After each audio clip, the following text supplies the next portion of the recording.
I want to set down recent events in my life, because I'm afraid that this may be my last chance. To begin with, my name is Leon Cowles.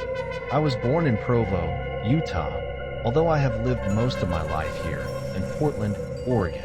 I've always been a rather intellectual person, preferring books and video games to basketball and football. In grade school, I was a loner, and had few, if any, friends. In middle and high school, I began to read fantasy novels and mild occult books. At first, just that Wiccan fluff that, if anything, keeps people from learning anything of real importance or historical accuracy. Eventually, I got into more intelligent and orthodox literature, such as carefully documented paranormal experiments and well-researched Kabbalic lore. In college, at the Institute of Jewelry Technology in Paris, Texas, my reading turned to Poe, Borges, and Lovecraft. I learned a bit of Hebrew and Latin to be able to read some occult books, whose English translations I didn't trust. I also learned the Futhark and Arabic alphabets to better understand various magical symbols. After returning home and finding a job as a jeweler for a local reseller, I started taking long walks in my spare time. I've always felt out of place in society and hiked through the local forests and mountains to be alone. The more isolated and untouched, the better. The Pacific Northwest is fortunately rich in forests and wild areas to wander to my heart's content. Over time, I became adept at finding excellent locations, sometimes shockingly close to civilization, yet somehow unnoticed everyone who passes by. I've even run across some ruins here and there, some amazingly close to town, but abandoned long ago, nonetheless. In a place that can be found on no city map, only 10 blocks from my house, I found an abandoned water reservoir, along with several buildings, left to slowly decay many decades ago. Beneath Rocky Butte, I found a long maze of natural caves, totally untouched by anyone so far, not half a mile from two of the biggest freeways in the state. On an island in the Columbia River that I swam to, I found an ancient farmhouse and barn, quietly decomposing for who knows how long. The places with ruins are my favorite, bringing a much more solid feeling to the sense of loss and past wonder that I feel about the world. Not my favorite, due to high foot traffic some days, but certainly very close by for me is the famous Forest Park. The largest city park in the world, it's more than 11 miles long and several miles wide in some areas. It covers more than 5,100 acres. And as the name implies, it's almost entirely covered in dense, old-growth forest. It's easy to lose your way along the many miles of winding trails, and more than once I've gotten turned around myself, despite my experience outdoors. Forest Park is a wild and beautiful place in the light of day, but at night and in certain especially overgrown groves, where the dense canopy blots out most of the daylight, it has a sinister and feral reputation. Perhaps its dangers lie in its many fissures, canyons, and steep, and often wet, trails. Or just maybe it has something to do with certain ruins in its depths. There are also occasional reports of great cats. We have MT lions in the area, who carry off small dogs and local animals. What is fact is that danger is present in Forest Park after darkness falls. Once every few years a body or two is found by hikers or their dogs, often old, partially eaten, and badly decomposed. I remember in 1999 they found a number of bodies arranged in some kind of strange diagram over several hundred feet. Even this year, in 2008, they have found 2 corpses there. My own incident at Forest Park began one early afternoon a week ago. I was going to go hiking in the southern/central region on a few trails that I'd never been on before. I'd planned on being out until evening, so I brought along a lunch, iced tea, my mini flashlight. One never knows when they'll find a new cave or ruin, and notebook. I parked my car at the lower McLeod trailhead and set off along the edge of the creek, heading into the park. Along my left, the creek ended under a huge wooden lattice that led into a huge sewer pipe and downhill, under the city, and into the Willamette River. There is a rumor that the Portland catacombs connect to that sewer pipe at some point. Further along the creek is some kind of wooden walkway, raised 20 feet or so above the water and connected to some old, crumbling masonry in and next to the stream. I've read that this used to be part of the original watershed that served Portland, and I guess that it was part of that. In the bed of the creek, several ancient stone walls and pieces of brickwork were visible to those with a keen eye. Beyond a bridge and a little waterfall, off the trail, up a hill, and behind a huge pine tree, a headstone with the name Oliver can be seen. No one has ever dug up the little grave, so no one knows who or what Oliver used to be. Further still along the steep, rocky, and often slippery/wet trail, about 1 mile in, is the witch's house. This was once a public restroom, but in 1962 it was critically damaged by a storm and abandoned rather than repaired. It's now, by far, the best known and most recent ruin in Forest Park. It's the stone walls and foundation of a small house, built into the side of a steep hill. The 2 basement rooms loomed cold, empty, and reeking of urine and pot, through the long open wall facing the trail and creek. At either side of the house is a stone staircase, leading to the large single room above. I climbed the stairs and looked through the open doorway to see what I would find today. The witch's house has a very bad reputation after dark, and has its nickname for a reason. It's said that witches and strange cults perform bizarre rituals here. It's strange that although everyone knows about it, nothing is done to prevent it. But I guess no cop wants to hike at night, along a long, dangerous trail without a damn good reason, especially when it would be difficult, if not impossible, for backup to be called in under 20 minutes. The tall hills on either side of the valley also seem to have a confounded way of disrupting radio signals and cell phones in the area, so there isn't even a guarantee that you'd even be able to get a call out. When I looked in, I saw that the cultists had been busy the night before. A red chalk diagram of Kabbalistic origins still lay on the floor. A dozen burnt candles lined its parameters, and a now dried, garnet-colored fluid was splattered on the floors and walls. Amazingly, anyone who frequents this part of the park will know that this isn't a rare occurrence. Outside the circle, near the corner of the room, was written some Hebrew symbols, arranged in what appeared to be some kind of appeal or prayer. I carefully set down what was written. Afterwards, I took a bit of time to translate, as best I could with my limited knowledge of Hebrew, the symbols written on the walls. It said roughly, "We present an offering/sacrifice of blood in respect/awe/fear to you, mighty Clippeth. May your hunger/anger be appeased/satisfied." The Clippeth, in Kabbalic lore, are demons utterly alien to this universe. They are neither truly alive or dead by our standards and seem to be ruled by different laws and physics than our own. According to lore, they existed before this world/universe, their own being destroyed during the creation of ours. To things of this world, they are utter malignant evil, insane hated, and blasphemy given form. Although they are said to be so mutable in nature that even attributing forms to them may be inaccurate. Most Kabbalists say they are only a myth, representing sin, and the few that believe in them, even Aleister Crowley, would never try to bargain or make pacts with them, for they comprehend no alliances and seek only to destroy and consume truly living things.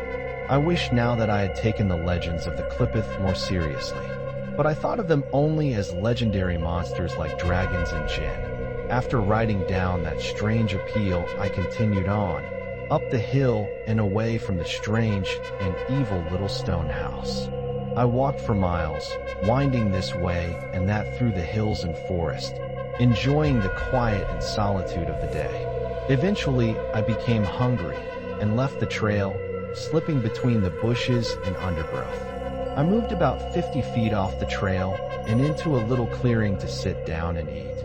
While eating my lunch of sandwiches and iced tea, a strange thing happened. Something large moved in the vegetation, maybe 40 feet away, off to my left. Thinking that it was a dog or deer, I stood up to look, but saw nothing. A moment later, the commotion began again. I could now actually see the plant life being shoved aside and hear leaves and twigs being crushed. Whatever was making the noise had to be at least as large as a human, but I couldn't see the thing at all. It seemed to be moving in an elliptical pattern, circling behind me and getting closer. After maybe 2 minutes, the noise had moved in about a 90-degree arc and was now behind me and 30 feet or less away. It still sounded quite large and was still totally unseen despite the plant life being no more than 3 feet tall.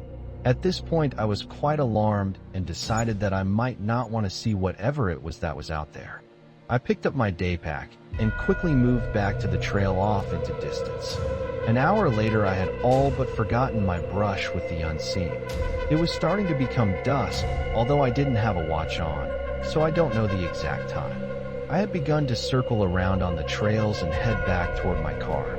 Although I was taking a small, seldom used trail I had never been on before. As I was circling a little hill, I saw some kind of small stone pillar, standing weathered and overgrown, off the trail to my right. Always fascinated by the possibility of examining forgotten artifice, I went to see what it was. The pillar was a basalt column, about 4 feet high, with some extremely weathered inscriptions on it. The style looked like art of the Pacific Northwest Indian tribes. It seemed to be a picture of a hairy biped that was eating or rending small humans. It made me think of their legends of the old woman of the forest, who some whisper was the same as the Sasquatch, a huge, hairy ape witch who would spirit off young children, never to be seen again. About 40 feet away, I saw another little obelisk that looked identical to the one I just looked at. In between, I saw a large, low circular block of concrete and a couple of large, basalt blocks with channels cut into the tops and sides. I couldn't decide their original purpose of the blocks. The concrete cylinder looked like an old cistern.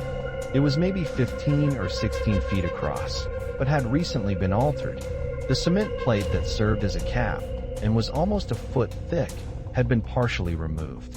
It had been lifted and slid to one side, leaving about a 3-foot gap to look into. Peering down into it, with the aid of my flashlight, I could see that it was about 30 feet deep and badly damaged by the hands of time and or vandals. Handholds had been gouged into the inside wall, leading down to the cistern floor. A bed of moldering leaves and sticks covered the floor, which struck me as odd, since the cap appeared to have been moved extremely recently, and it wasn't late enough in the season for leaves to start falling anyway. I could also see 2 large holes in the cement tube at the bottom, one on either side. One of the holes looked quite large, 6 or 7 feet, while the other side looked quite a bit smaller, maybe 4 feet in diameter. Having no fear of the dark, enclosed spaces, or heights, I began climbing down to further explore this new find. The odor of decaying plant, and possibly animal, matter hung thick in the air, along with the deep scent of wet earth. Both holes led into crudely cut rock and earth passages.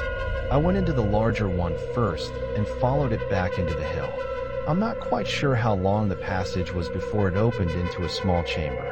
Visually, it looked like it must have been 40 feet, or possibly more, but I completely passed through it in only 7 steps, which should only take me 20 or 21 feet. The little chamber was almost spherical and looked to be about 12 feet across. It looked like the nest of some large animal, with a bed of dirty rags and pale sticks in one corner. I saw a couple of shiny glimmers poking out of the pile and bent down to examine them. The first was an impressive amethyst crystal, about 6 inches long, with many tiny black and red inclusions suspended inside it. The 6 sides, although they looked natural, had been polished, and the base had been ground flat and polished as well. Some strange glyphs had been engraved into the 6 triangular facets that formed the point. Even with my fairly broad knowledge of runes and symbols, I was at a loss as to the origins of the symbols. They did look somewhat like the pictographs I've seen on Central and South American coins and calendars. The crystal had another quality that made it odd. unique and sinister in aspect. Whenever I'd look away and could see the crystal with only my peripheral vision, the little red and black inclusions would seem to come to life and start moving, like minuscule fish swimming about in an aquarium. But as soon as I would look at it, they would stop and be just as I had seen them before. As a jeweler, I've seen a number of exotic techniques for creating illusions in gemstones. Some make it appear to be larger or brighter than they actually are. Some are cut in specific ways to conceal defects, reflect a double image, or even appear to move within the setting, but I've never seen anything like this. Pocketing the crystal for later examination, I turned my attention to the other shiny bit, poking out from under a grimy rag. It was a watch from the 1980s, its spring band torn apart and its crystal cracked.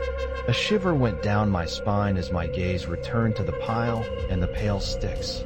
As I gingerly pulled one out to look at it, I was horrified to see what I already feared. What I was holding was clearly a human arm or leg bone, snapped in half and many years old. Dropping the once human thing, I turned to retreat from this den of evil.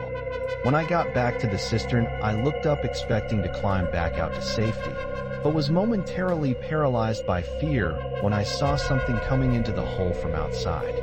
I shut off my flashlight and darted into the smaller tunnel to hide from whatever it was.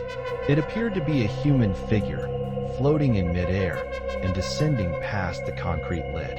It then abruptly fell into an unmoving heap before me with a sickening crunch/splat, quite obviously dead. It was a man, wearing torn and filthy jeans, an equally filthy flannel shirt, and worn and dirty sneakers. His eyes were open with a look of absolute fear that I'll never be able to forget. His wild and unkempt beard was a sea of red from what must have been a terminal throat wound. Above I saw nothing. Then the lid slowly began to grate shut. I could see a ghost-like shadow clinging to the gouged handholds in the wall with its feet and to the lid with its hands. It looked like a large black ape with huge bat-like ears, a fanged canine-like snout, and immense cruel claws on long ropey arms. As the lid slid shut, it seemed to become more and more corporeal until just before all light failed it looked completely opaque.